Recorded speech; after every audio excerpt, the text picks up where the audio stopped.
Karen, this is a terrible night for everybody here. There is shock and sadness here at Boston University. This was supposed to be a night of celebration, the opening night of the hockey season for the NCAA champion Terrier hockey team. Instead, everybody is in a state of shock tonight.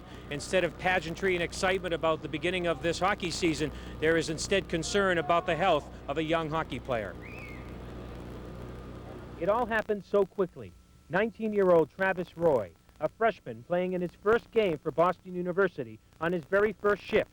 As Roy checked an opponent, he suddenly lost his balance and went headfirst into the boards. Fans and family members were horrified as Roy lay motionless on the ice. He was rushed to Boston City Hospital, where we spoke with his father a short time ago. A lot of uncertainty. I mean, with just a great deal of concern that he was able to talk with us, and he's breathing on his own, and those are good signs. But beyond that, we just got to wait until the doctors come down and they got to read some x-rays, and we'll have a hopefully better idea where we stand.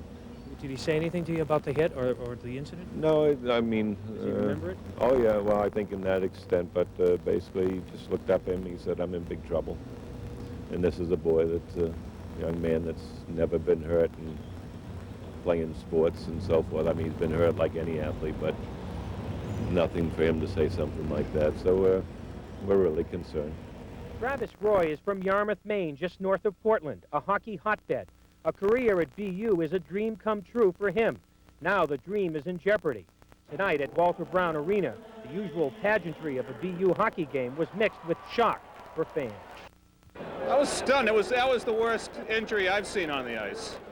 I've seen kids break their legs on the ice, but I haven't seen a kid not get up like that. He didn't even move his feet. Scary? Yeah, it was scary. It was really scary. Travis Roy is in serious but stable condition at this hour at Boston City Hospital. The obvious concern right now is paralysis, but we don't have anything firm on that yet. We can tell you that he's conscious, and as his father told me just a short time ago, he has been talking. So at least he is fighting the battle to try to recover from this obviously terrible injury. So everybody really in a state of shock here, Karen. Unbelievable. There's a fracture of his fourth cervical vertebra with complete paralysis below that level at the present time, and further testing will be necessary. He's still in spinal cord shock, and anything can happen in the next few days, but the statistics on this type of injury are not good.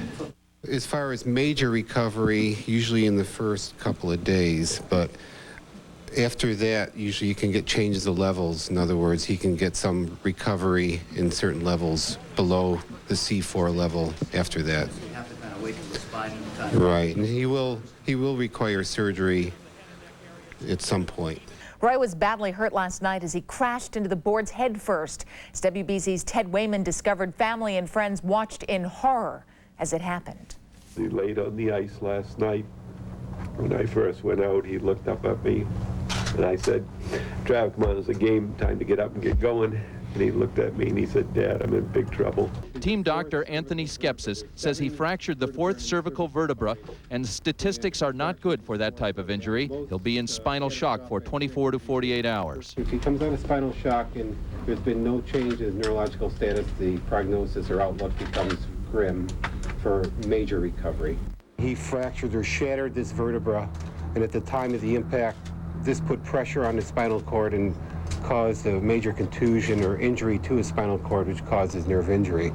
Travis is in serious but stable condition at Boston City Hospital. In a few days, he'll undergo surgery to relieve pressure on his spinal column and remove the damaged vertebrae. It will be some time before doctors can determine when or if Travis can fully recover from his injury. But his father vows Travis will return to the rink where the accident happened. I may not be with his skates on, but he'll be back. And he'll be with his team all year long. Mentally, wherever he is, every game, every practice. The team has decided that at every practice, Travis's orange practice shirt will be hung on the glass. And at every away game, Travis's game shirt will be hung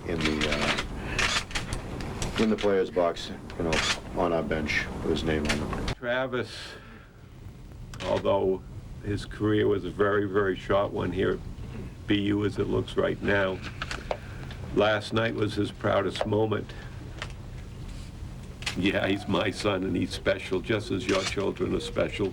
But there was a quality there in that young man that won't be diminished because of this injury, and will continue to carry him on